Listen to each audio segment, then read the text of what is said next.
के गौरवशाली इतिहास की इस कड़ी में आप सभी का एक बार फिर से स्वागत है। पासी वंश को सिर्फ वंश नहीं कह सकते, बल्कि एक बहुत बड़ी संस्कृति है जो हजारों सालों की विरासत है। पासियों के बारे में सुनते ही मन में ख्याल आता है, कौन है पासी, क्या थे पासी, क्या है पासियों का इतिहास, पासी राजा कौन थे, क्या है पासियों की उत्पत्ति। आज ये सारी बातें आपको इस वीडियो के माध्यम से मालूम पड़ेगी। पासी जो संस्कृत भाषा के शब्द पाशी से सोचा आपको याद दिला दूं कि मोदी के पहले की सरकारों ने अदालतों में घसीट के ले गए बना है, जिसे हिंदी में पासी कहते हैं। इस शब्द का संधि विच्छेद करने पर पा प्लस 80 में टूटता है और 80 का अर्थ तलवार से होता है। इस प्रकार से इसका शाब्दिक अर्थ तलवार धारण करने वाला अथवा योद्धा होता है। पासी का एक अर्थ सोल्जर सिपाहियों का जत्था भी होता है। इससे परिभाषित होता है कि पासी आदि काल में किसी एक जाति के लिए नहीं, अपितु एक सूरवीरों का जत्था या समूह था जो अपने सरदारों का चयन करके युद्ध किया करते थे और कालांतर में यह एक जाति बन गई। कुछ विद्वानों और इतिहासकारों का एक मत ये भी है, पासी शब्द का अर्थ संस्कृत भाषा पाश यानी पाशिका से बना है और का शब्द भाषा व्याकरण की दृष्टि से अपव्यय का द्योतक होता है। यदि का शब्द हटा दिया जाए तो पाशी यानी पाशी शब्द हो जाता है। पाश को हिंदी में फंदा कहते हैं। जो पाश यानी फंदे बनाने में निपुण हो उन्हें पासी कहते हैं। जो युद्ध में पाश यानी फंदे का ऐसा प्रयोग करते थे जिसे बचकर निकलना शत्रुओं के लिए आसान नहीं होता था, जैसे नागपाश। प्रसिद्ध अंग्रेज विद्वान R V. Russell the tribe and caste of India के पेज नंबर 380 और 83 पे इसी मत का समर्थन करते हुए पासियों को द्रविड़ जाति का बतलाया है। हिंदू धर्म के मान्यता के अनुसार जैसे सूर्यवंशी, चंद्रवंशी, अग्निवंशी और नागवंशी होते हैं, पासी नागवंशियों में आते हैं। नाग वंशावलियों में शेषनाग को नागों का प्रथम राजा माना गया है। शेषनाग को ही अनंत के नाम से जाना जाता है। फिर आगे चलकर शेष के बाद वासुकी हुए, फिर तक्षक टाक और पिंगला हुए। तक्षक टाक वंश से ही पासी हुए। पद्मावती के भारशिवा जो तक्षक टका राज परिवार के संतान थे, जो बाद में राजपासी पासी कहलाए। अब नागवंशियों से पासी कैसे कहलाए, इसका प्रश्न आपके मन में उठता होगा। दरअसल सन 78 ईस्वी से 150 ईस्वी तक कुषाणों का राज हो गया। कुषाणों ने इस देश की सभ्यता संस्कृति को नष्ट करना शुरू कर दिया और चारों ओर त्राही त्राही मच गई। नागवंशी शैव धर्म को मानने वाले थे। तब नागवंशियों ने शिवलिंग का भार अपने कंधे पर उठाकर पवित्र गंगा यमुना के जल से जलाभिषेक कराकर कुषाणों को इस देश से बाहर करने की प्रतिज्ञा ली थी।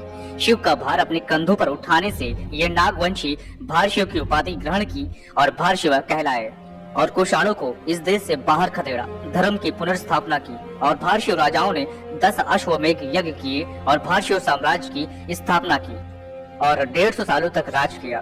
फिर बाद में भारशिव गुप्ता राजाओं से हार गए। भारशिव जब समुद्रगुप्त से हार गए तो गणपति नाग और समुद्रगुप्त ने आपसी मतभेद बुलाकर अपने घरों के बीच वैवाहिक संबंध स्थापित किया, जिससे जो बैर यानी दुश्मनी थी वो खत्म हो गई। तब गुप्ता राजाओं ने एक विभाग खोला जिसे दंडपाशा अधिकरण कहा गया। यह विभाग उस समय का पुलिस विभाग था। यह एक आंतरिक सुरक्षा विभाग था और इसी विभाग में इन्हीं नागवंशियों भारतीयों की बड़ी मात्रा में भर्ती की गई। अगर इन्हें सेना में भर्ती करते तो आगे चलकर गुप्ता राजाओं को खतरा होता, इसलिए इस विभाग के तहत आंतरिक सुरक्षा में रखा गया। फिर से सुनिए, नागवंशियों ने कुषाणों को इस देश से बाहर खदेड़ा, भारशिव कहलाए। फिर नागवंशी भारशी राजा गुप्ता राजाओं से हार गए और गुप्ता राजाओं ने इन्हीं नागवंशी भारशियों को दंडपाशा अधिकरण के तहत विभाग बनाकर भर्ती किया, जो दंडपाशिक कहलाए। फिर ये दंडपाशिक, पाशिक और राजपासी और मध्यकाल के आते आते पासी कहलाए। अब आपके मन में एक सवाल उठता होगा कि दंडपाशिक क्या था। दरअसल गुप्ता काल में दंडपाशिक एक पुलिस विभाग था। इसके तहत इन सिपाहियों के पास में एक हाथ में डंडा और दूसरे हाथ में रस्सी होती थी, जिनका काम था चोरों को पकड़कर उनको रस्सी से बांधकर डंडे से पीटना। इन सिपाहियों को चोरोद्वारिक भी कहते थे। चोरों को पकड़कर उसे रक्षण नामक प्रहरियों को सौंप देते थे। वे उसके अपराध की जांच पड़ताल करते थे और उस समय पुलिस के सिपाही को भट्ट कहते थे। यही दंडपाशिक अपनी बहादुरी वफादारी के चलते सेना में उच्च पद हासिल कर लिए थे और सेना में इनकी भर्ती की जाती और बड़े बड़े पद जैसे सेना नायक और दंड नायक यानी युद्ध भूमि में प्रधान सेनापति के पद इनके लिए सुरक्षित कर दिए जाते। और बाद में 6ठी शताब्दी, जब सम्राट हर्षवर्धन के निधन के बाद भारत कई राज्यों भागों में बंट गया, कई राज्य अपने को स्वतंत्र घोषित कर दिए और कई महान राजवंशों का उदय हुआ और कई जातियां अस्तित्व में आई। 7वीं से 8वीं शताब्दी के आते आते दंडपाशियों ने स्वतंत्र राज खड़े कर लिए और राष्ट्रपाशी कहलाए। सम्राट हर्षवर्धन के बाद जिन महान राजवंशों का उदय हुआ वो पश्चिम के राजपूत और अवध के राजपाशी प्रमुख थे। इतिहासकारों का मानना है कि राजपूत शब्द 7वीं से 8वीं सदी में प्रमुखता से प्रचलित हुआ। उससे पहले राजपुत्र था जो बाद में राजपूत हो गए। उसी प्रकार से राजपाशी उसी समय काल का माना गया है और लखनऊ हरदोई राजपाशियों का गढ़ बन चुका था। जैसे राजपाशी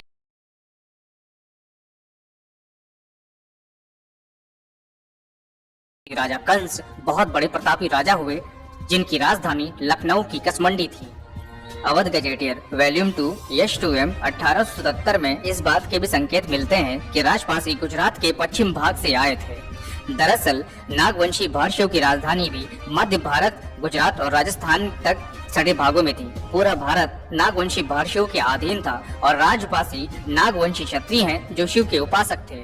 और यही राजपाशी राजा कंस ने सर्वप्रथम सैयद सलार मसूद गाजी के 1.25 लाख सेना का मुकाबला किया और गाजी के हमलावर भतीजे सैयद हातिम और हातिम को युद्ध भूमि में परास्त कर गरम तेल से तड़पा तड़पा के मार डाला।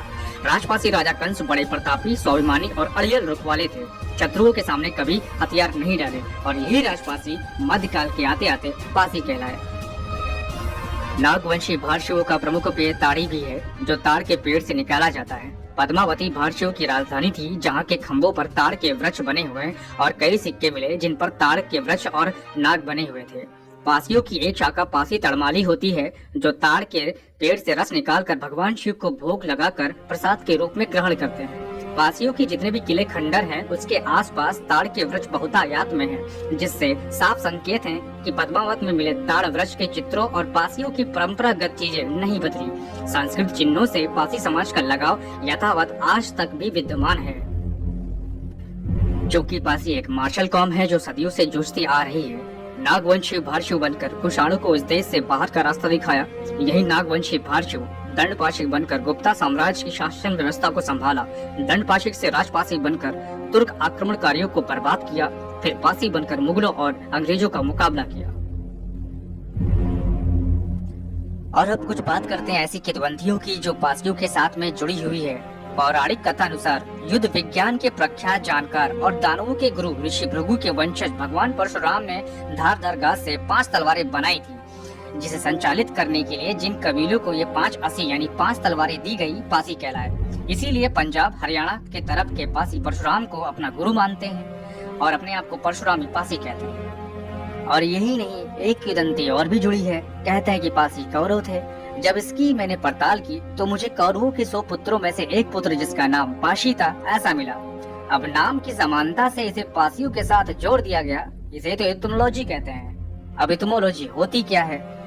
दरअसल इथमोलॉजी यानी शब्द के अनुरूप उसकी संरचना करना, जो आगे चलकर किंवदंती का रूप ले लेती है। और किंवदंती ऐतिहासिक और वैज्ञानिक दृष्टिकोण से सही नहीं मानी जाती और इसीलिए नागवंशी भाषियों से दंडपाशिक से राजपाशी उस समय काल में हुए परिवर्तन की दृष्टि से वैज्ञानिक और ऐतिहासिक कसौटियों पर खरी उतरती है, जिसका समर्थन उत्तरापथ के नाग शासक तथा शिल्पकार आंदोलन का इतिहास, जिसे डॉक्टर निवल वियोगी और प्रोफेसर एम अनवर अंसारी अपनी पुस्तक में करते हैं कि पासी पद्मावती भाषियों के टाक वंश के संतानें थी, जिनका राजपाट छिन जाने के बाद एक जाति अवध क्षेत्र में पासी और विंध्य क्षेत्रों में भर बनकर उभरी। इतिहासकार रामदयाल वर्मा अपनी पुस्तक भाषियों और राजवंशना में पासियों को नागवंशी भाषियों बताया है, जो दंडपाशी से राजपाशी और फिर पासी कहलाए। पासियों का अवध में राजकाल 9वीं से 13वीं शताब्दी तक माना गया है। पासियों के अंतिम राजा रामकोट के शासन पासी थे। जब इनका राजपाट छिन गया तो मुख्य भूमि से बेदखल हो गए, लेकिन लड़ना नहीं छोड़ा, क्योंकि इनका जन्मजात पेशा ही युद्ध करना था, जो बाद में कई हिंदू राजाओं के यहाँ बड़ी संख्या में सैनिक होते थे। लेकिन कई पासी राजाओं ने मुगल काल से ब्रिटिश काल के बीच कई स्वतंत्र राज्य एक बार फिर से खड़े कर लिए थे।